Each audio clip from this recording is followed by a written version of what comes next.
성탄절을 맞이해서 가까워져 가는데 정말 주님의 오심이 기쁨이 되십니까? 네, 그래서 우리 서로 한번 인사할까요?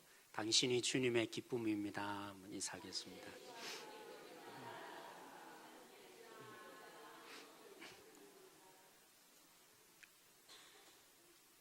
제 누님은 유아교육을 전공하셨습니다. 그리고 그냥 공부만 한 것이 아니라 직접 이 아이들을 가르치는 그런 뭐라고 해야 됩니까?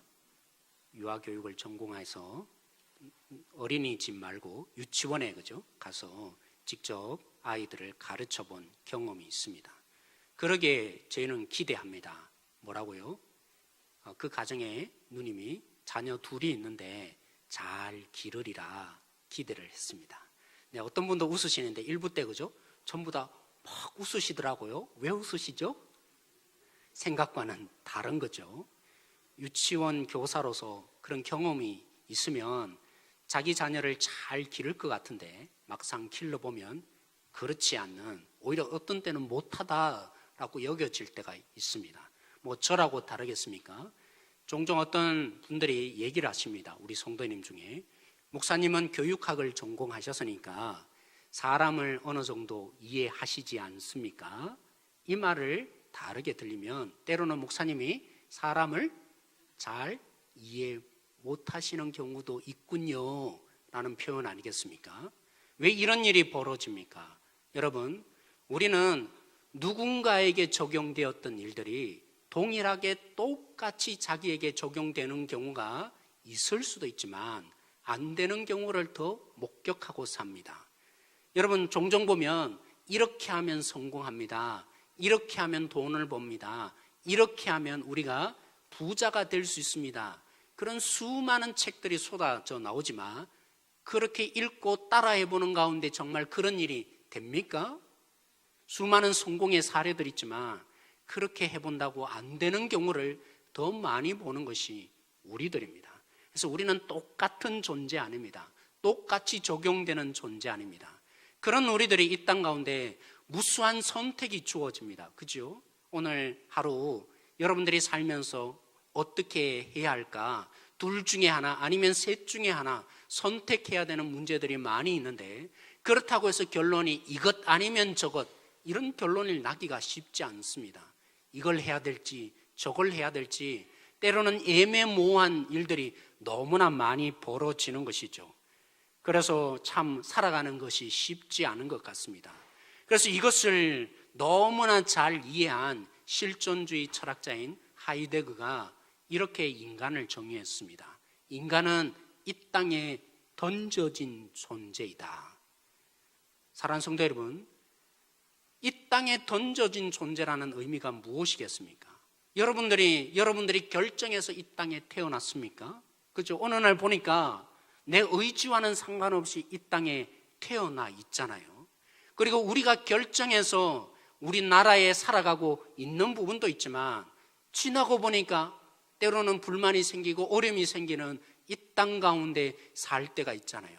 여러분들이 여러분의 부모님을 선택했습니까? 아니잖아요. 그죠? 그래서 그 말을 하는 것입니다.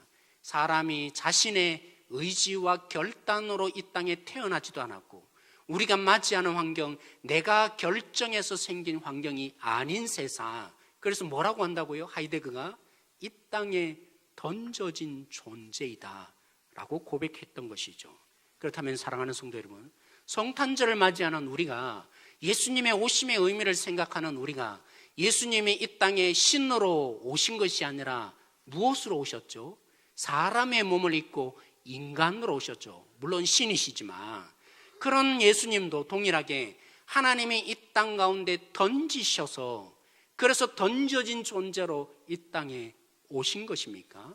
아니면 정말 이런 선교단체나 아니면 나름대로 이렇게 사회에 기여하고 돕는 이런 연약한 지체들을 돕는 그런 NGO 단체나 이런 것처럼 보니까 도움이 없이는 너무나 살아갈 수 없는, 그래서 긍휼의 마음이 너무나 커서 그래서 예수님이 하늘에 계실 수 없어서 이 땅에 오신 것입니까? 우리는 오늘 이 말씀을 통해서 성탄절을 맞이하는 오늘 우리에게 예수님의 오심이 묵상되어지고 깨달아지기를 원합니다. 오늘 이 말씀은요, 비록 바울이 얘기하고 있지만 이미 초대교회의 찬송으로 불려진 내용들이었습니다. 바울이 하나님의 감동으로 오늘 이 시를 말씀하고 언급하지만 바울에 의해서 생긴 시가 아니라 원래는 초대교인들이 오늘 우리가 읽었던 6절부터 11절에 있는 내용으로 종종 찬송을 했다는 것입니다. 그래서 공식적으로 있었던 이 찬송, 오늘 이 말씀을 통해서 성탄절을 우리가 기쁨으로 맞이하는 우리에게 어떤 의미가 있는지, 그리고 그 주님을 우리가 기뻐하며 찬송하며 때로는 발표회를 가지는데 오늘 이 성탄절을 맞이해가는 우리들이 어떤 마음으로 우리가 오늘 주님을 다시 한번 보아야 할지 함께 생각하는 시간이 되어지길 소망합니다. 첫째, 예수님이 이 땅에 오신 이유, 예수님이 주시기 위해서 오신 것입니다. 예수님이 이 땅에 왜 오셨다고요? 주시기 위해서 오셨다고요. 오늘 6절 말씀에 보시면 예수님이 그죠? 하나님과 똑같으신 분이다. 하나님과 똑같은 위치에 계셨고 하나님이 가진 것 다 가지고 계셨고 하나님에 있는 그 모든 것 다 누리시는 위치에 있는 예수님이 뭐 하지 않으셨더라고요? 동등됨을 취하지 않으시고 할 때 오늘 이 본문은 의도적인 표현이 있습니다. 취한다라는 이 단어 헬라어로에 그렇죠? 아르파그모스라고 되어 있습니다. 이 단어 취한다는 것이 취한다라는 단순한 이 의미가 아니라 빼앗는다라는 의미입니다. 취한다라고 사용한 이 단어가 무슨 뜻이라고요? 빼앗는다라는 뜻이라고요. 여러분, 누가 종종 빼앗습니까? 어떤 사람이 남의 것을 그저 빼앗는 자로 삽니까? 내 자신이 있는 거 만족이 안 되니까, 내가 부족하니까 남의 것이라도 취하여서 나에게 충분히 그죠? 뭔가를 채우려고 하니까, 그 목마름이 있으니까 어떻게든 남의 것을 빼앗으려고 하죠. 근데 예수님은 어떤 분이라고요? 하나님이시기 때문에, 다시 말씀드리면 하나님은 부족한 것이 있습니까? 남의 것을 취하여서 자신이 충분해지는 그런 분이 하나님이십니까? 하나님은 그런 분이 전혀 아니십니다. 하나님은 오직 남에게 뭔가를 받아야 행복해지고 기뻐해지는 존재 아닙니다. 왜요? 충만하니까, 부족한 것이 전혀 없으니까. 오늘 예수님이 그러신 분이라는 거죠. 그러기 때문에 받기를 보다 뭐 하기를 원하실까요? 주기를 원하시는 분이시죠. 그래서 이 땅에 오신 것이죠. 여러분, 바울이 3차에 걸쳐서 전도 여행을 했습니다. 그 중에 아덴이라는 지역에 그죠? 예수님이 이 진짜 하나님이시다, 우리를 구원하신 십자가에 죽으시고 부활하신 이 예수님을 그냥 무턱대고 바울이 소개하지 않았습니다. 그들이 가지고 있는 삶의 상황을 충분히 보고 관찰한 이후에 그들 속에 가서 먼저 칭찬을 합니다. 그 칭찬의 내용은 이런 것이었습니다. 여러분, 내가 이 아덴 지역에 와서 보니까 여러분은 종교심이 너무나 많습니다. 여러분들은 너무나 종교심이 커서 여러 신들, 많은 신들을 섬기는 사람이더군요. 그런데 그렇게 섬기다 보니까, 많은 신을 섬기다 보니까 누구도 섬기느냐면 이 땅을 만드신 신도 여러분 섬기는 걸 제가 봤습니다. 누구를 섬긴다고요? 세상을 창조한 그 신도 여러분이 모시고 있군요 라고 바울이 칭찬을 합니다. 근데 바울이 안타까우면서 말하는 거죠. 근데 여러분, 세상을 만드신 신은 여러분들이 한 가지 오해하고 있는데, 세상을 만든 신은 우리가 만든 이런 집에 거하는 그렇게 수준이 낮은 신이 결코 아니십니다. 세상을 만든 신은 너무나 커서 우리가 만든 이런 신전에 모실 수 있는 그런 존재 아닙니다. 세상을 만드신 신은 뭐가 부족해서 달라고, 네가 이것 있으면 내가 행복해질 것이라고, 그런 신이 아닙니다. 세상을 만드신 신은 너무나 충만하고 다 가지셔서 부족한 것이 전혀 없어서 뭐 하기를 원하실까요? 주기를 기뻐해서 오늘 이 빨간 글씨로 되어 있죠. 그래서 여러분들에게 생명과 호흡과 만물을 주신 분이 창조주이십니다 라고 고백한 것이죠. 그렇습니다. 사랑하는 성도 여러분, 하나님은 뭐가 부족해서 나에게 영광 돌려라, 그래야 너희들의 본분이다, 이렇게 말씀하시는 분이 결코 아니십니다. 우리가 믿는 하나님이 세상에 있는 종교와 어떻게 다릅니까? 세상에 있는 종교는 자꾸 달라고 합니다. 너희들이 바쳐라 바쳐라 얘기합니다. 왜요? 부족하니까. 하나님이 그런 하나님으로 우리는 믿지 않습니다. 하나님은 받기를 기뻐하시는 것이 아니라 뭐 하기를 기뻐하십니까? 우리 가운데 주기를 기뻐하시는 것이죠. 그래서 예수님도 아빠이신 이 하나님과 동등하신 분이시기에 우리 가운데 하나님께서 정말 그 아빠이신 하나님이 너무나 그죠? 가장 좋은 것을 주고 싶어서 미쳤다라고 예수님이 말씀하신 것처럼 그 아빠 하나님과 똑같으신 하나님이시기에 왜 이 땅 가운데 오신 것입니까? 그래서 받기를 원해서가 아니라 자신을 주고 싶어서 우리 가운데 오신 하나님이신 것입니다. 여러분, 둘째, 예수님이 이 땅에 오신 이유가 무엇입니까? 예수님이 이 땅에 오신 이유는 무엇보다도 자신의 생명을 주기 위해서입니다. 오늘 7절 8절 말씀에 예수님의 그죠? 이 땅에 오신 것을 육신을 입고 왔다 이렇게 표현하지 않습니다. 어떤 존재가 되었다고요? 종의 형체를 입었다. 인간의 몸을 입었다 표현하지 않고 종의 형체를 입었다라고 표현합니다. 여러분, 왜 그렇습니까? 우리가 살아가는데 우리가 이 땅 가운데 우리에게는 몇 시간이 하루 속에 주어져 있습니까? 24시간이라는 한계성이 주어져 있습니다. 우리가 살아가는 공간, 그렇죠. 스웨덴이나 아니면 미국 같은 데 보면 집 한 채 한 채가 이웃 속에 그죠? 10km 뭐 이렇게 가야 집 한 채가 있는데 우리는 너무나 좁은 땅에 살다 보니까 외국인들이 우리나라에 오면 깜짝 놀란다 그래요. 왜요? 땅이 좁으니까 아파트를 그죠? 똑같은 마치 컨트롤 C에서 컨트롤 V로 이렇게 찍어서 나타내듯이 똑같은 모양의 집들이 너무나 이렇게 세워지는 이유가 뭡니까? 사는 공간이 너무나 좁다 보니까. 그런데 하나님이 그런 존재이겠습니까?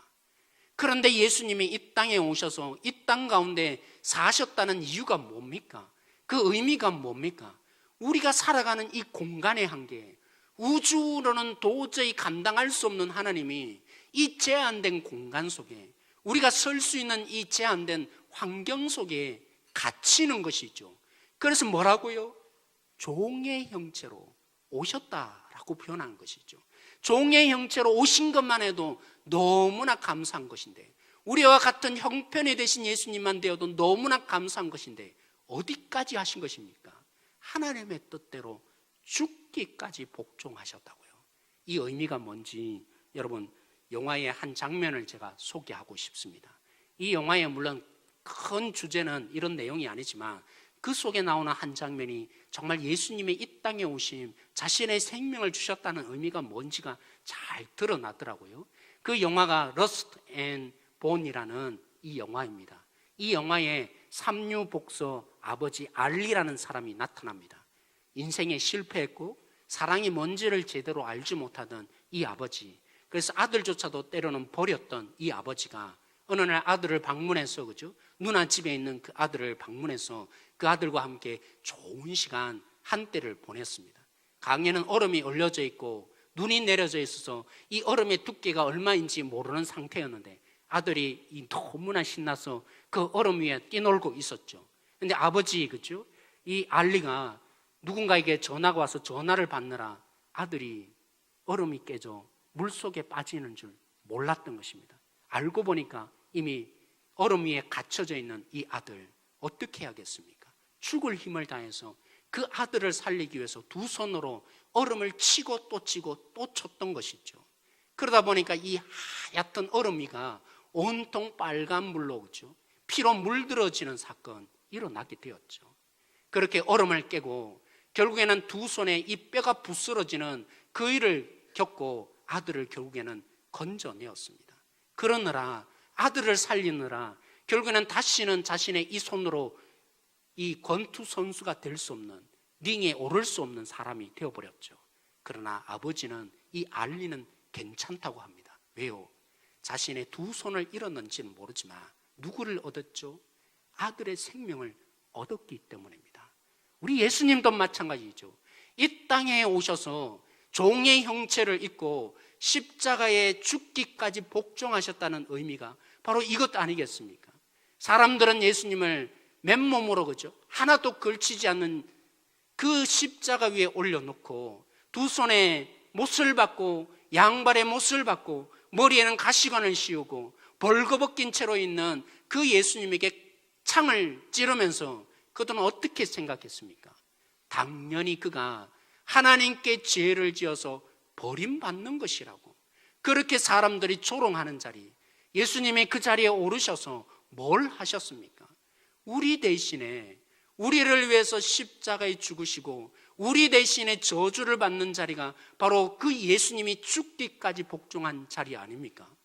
오늘 그 아버지 알리가 아들을 위해서 두 주먹이 엇설어졌던 것처럼 우리를 위해서 예수님이 십자가 위에 자신을 깨트린 자리 아닙니까? 두 주먹을 잃는 대신에 알리가 자신의 아들 셈을 얻었다면, 예수님이 하나님께 버림받는, 그래서 온전히 자신의 몸을 깨트리신 결과 우리를 죄에서 건지는 하나님의 생명을 얻는 자, 우리가 된 거 아닙니까? 그래서 이사야 53장 말씀대로 예수님이 하나님께 징계를 받음으로 우리가 평화를 누리고 예수님의 채찍에 맞음으로 우리가 나음을 입는 자 된 거 아닙니까? 이것이 바로 예수님이 이 땅에 오신 근본적인 이유인 것이죠. 사랑하는 성도 여러분, 셋째, 예수님이 왜 이 땅에 오셔야만 했습니까? 예수님이 이 땅에 오신 가장 큰 이유, 이 땅의 주님으로 통치하기 위해서입니다. 오늘 9절에서 11절 말씀에 이렇게 말합니다. 죽기까지 복종하신 그 자신의 아들 예수를 하나님이 어떻게 하셨다고요? 하나님 자신의 이름, 주님이라 이름을 주었고, 그래서 하늘에 있는 자나 땅에 있는 자나 땅 아래에 있는 자, 당시의 세계관이 그렇죠. 세상은 세 개의 층으로 되어 있는데 하늘에는 누가 계십니까?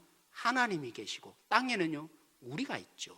그리고 지하 세계는요 죽은 자들, 악한 자들이 죽어서 그 속에 있다라고 생각하는, 다시 말하면 온 땅 가운데 모두가 예수님을 누구로 부르게 만드시려고 하나님이 부활시키셨다고요.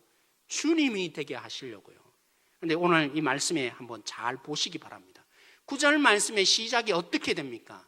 이름으로 라고 되어 있는데, 이 이름으로라는 뜻이 만약 제가 저는 예전에 이렇게 생각했어요. 죽기까지 복종하셨기 때문에 그 대가로 하나님이, 그래서 그러므로, 이름으로, 그러니까 라는 의미로 우리는 종종 해석이 되어지죠.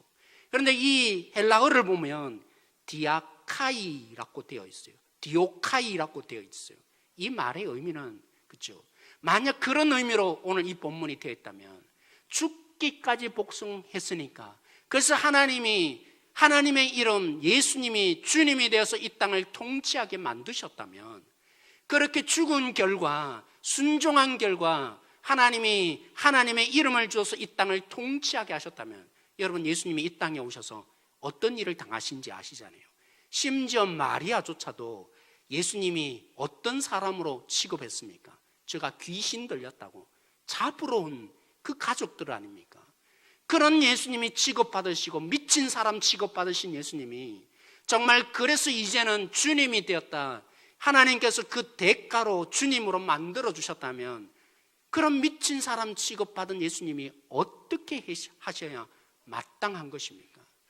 하나님께서 율법을 주셔서 진짜 주님을 믿도록 만들어 주었는데, 그것을 너무나 곡해하고 난 이만큼 산다 자신을, 그죠, 의로운 사람으로 만들어버리고, 그리고 그렇게 살지 못하는 사람 끊임없이 비난하는 이 땅 가운데 율법의 의도가 그거 아니라고. 그래서 율법을 제대로 해석해는 몸으로 표현한 예수님을 그들은 어떻게 대우했던가요? 특별히 종교 지도자들이 예수가 이단자라고, 그렇게 예수를 이단자로 몰아서 죽이는 자 아니었습니까? 그렇다면, 그러므로, 그러니까라면 주님이 되신 예수님이 이 종교 지도자들, 자신을 이단자로 모른 이들을 향해서 어떤 취급을 하셔야만 마땅하겠습니까? 여러분, 예수님이 우리의 근본적인 인생의 문제, 제 문제를 해결하러 오셨음에도 불구하고 많은 사람들이 예수님을 결국에는 십자가에 못을 박아서 정치 주동자다, 정치꾼으로 몰고 결국에는 하나님께 버림받은 자라고 모든 사람이 조롱하도록 만들었는데, 만약 그래서 예수님이 오늘 그렇기 때문에 주님이 되신 것이라면 우리 주님이 이 사람들을 향해서, 우리를 향해서 어떤 대우를 해야 마땅하겠습니까? 그래서 오늘 이 본문에 이러므로라는 것이 예수님이 그렇게 죽었기 때문에 그것이 원인이 되어서 하나님이 주님으로 세웠다는 말이 결코 아닙니다. 그렇게 한 대가로 하나님이 주님 되게 하셨다는 말이 결코 아닙니다. 디오카이, 이러므로는 죽기까지 하심으로 이제 순서상 예수님이 우리의 주님 되게 하나님이 만드셨다는 뜻이죠. 사랑하는 성도 여러분, 그러기에 이 땅에 오신 예수님을 향해서 요한복음 1장 14절에 무엇이라 말합니까? 우리 함께 한번 읽어보도록 하겠습니다. 같이 읽도록 하겠습니다. 시작.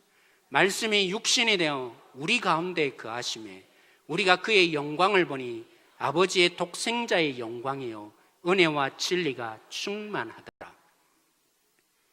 여러분, 지도자가 바뀔 때마다 저 지도자가 있으면 나을 것 같았는데 별반 다르지 않잖아요. 왜 문재인 대통령에 대해서 이제는 많은 사람들이 또 실망하고 돌았습니까? 한때는 문재인 대통령이 있으면 잘 될 줄 알았는데, 그렇지 못한 우리의 현상들, 그렇죠. 사람이 대통령이 되거나 사람이 지도자가 되면 우리는 실망을 할 때가 한두 번이 아닙니다. 우리의 속성상 그렇잖아요. 권한을 주고 권리를 주면 그것으로 섬기는 자리가 되기보다도 내가 이런 자인데 왜 내 말을 안 듣지? 왜 이렇게 하지? 이런 우리들의 속성이 있는 거 아닙니까? 그래서 참 불행함을 우리는 지도자를 통해서 겪게 됩니다. 그래서 오늘 예수님이, 하나님이신 예수님이 무슨 속성을 가지고 계시기에 하나님이 누구를 이 땅 가운데 진정한 통치자로 주신 것입니까? 주님이 되게 하신 것입니까? 예수님이 이 땅에 오셔서 나타낸 모습이 무엇으로 충만하더라고요? 은혜와 진리로 충만하더라. 예수님은 여전히 이 땅 가운데 주님으로서 우리를 다스리십니다. 뭘로 다스립니까? 권위와 권세로요? 나를 왜 주로 취급하지 않느냐? 너 그렇게밖에 못할래? 이런 주님이 아니라 은혜로 우리를 통치하십니다. 우리의 예수님이 주님이 되셔서 무엇으로 통치하십니까? 진리로 통치하십니다. 이 진리는 옳고 그름의 분간 정도의 수준을 말하지 않습니다. 성경에서 말하는 진리는 어떤 진리입니까? 끝까지라는 말입니다. 끝까지 사랑하는 것을 진리라고 표현하고 있는 것이죠. 그래서 요한복음 13장 1절에 이 제자들이 뻔히 예수님을 버릴 줄 알면서도 13장 1절에 어떻게 표현합니까? 그들을 사랑하시되 끝까지 사랑하시니라. 사랑하는 성도 여러분, 그렇습니다. 오늘 또 우리가 무너집니다. 믿음이 있는 것 같아도 상황이 달라지고 여건이 달라지면 또 우리는 하나님을 배신하며 우리가 무너질 때가 한두 번이 아니지만, 이런 연약한 우리들이 왜 여전히 소망이 있습니까? 주님 대신 예수님이 이 땅에 오셔서 은혜와 진리로 통치하셔야 될 그 주님으로 오셨기 때문에, 그래서 여전히 이 땅에 주님 대신 예수님이 은혜와 진리로 우리를 다스려 주시기 때문입니다. 우리의 삶이 바뀌어지지 않고 때로는 경제적인 상황이나 여러 가지 여건들이 어렵고 힘들지만 왜 우리에게는 절망적이지 않습니까? 은혜와 진리로 다스리시는 주님이 우리 주님이기 때문인 것이죠. 마지막으로 한 진짜 일어났던 사건으로 제가 설교를 마무리하고자 합니다.